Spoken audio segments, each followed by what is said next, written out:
Motivation and manipulation in advertising are about different approaches to how actions and messages influence a person's choice. But what exactly is the difference?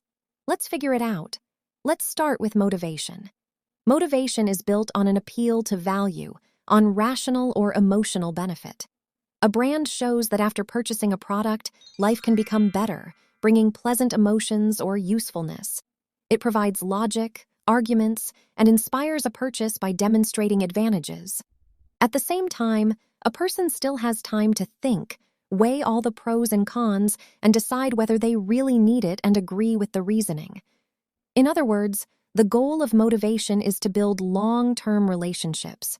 Because if the product truly improves life, the customer will return. What about manipulation? It works differently. It bypasses critical thinking and attempts to change the very process of decision-making. It doesn't explain the benefits, but creates conditions in which a person begins to feel discomfort if they don't make a purchase. This is pressure on emotions, fear of missing out, countdown timers, artificial scarcity, feelings of guilt or shame. In this state, freedom of choice becomes limited, stress appears, and logical thinking weakens, which leads to impulsive decisions. Therefore, the goal of manipulation is short-term gain and making a sale here and now, even if the person later regrets it. To clearly distinguish between motivation and manipulation, you can use 3 filters. The first is transparency and honesty. With motivation, a discount is real. With manipulation, it may simply be fabricated. The second is the presence of pressure. With motivation, people are given time to think. With manipulation, urgency is created with phrases like, "buy now or you'll miss the opportunity." The third is the customer's well-being.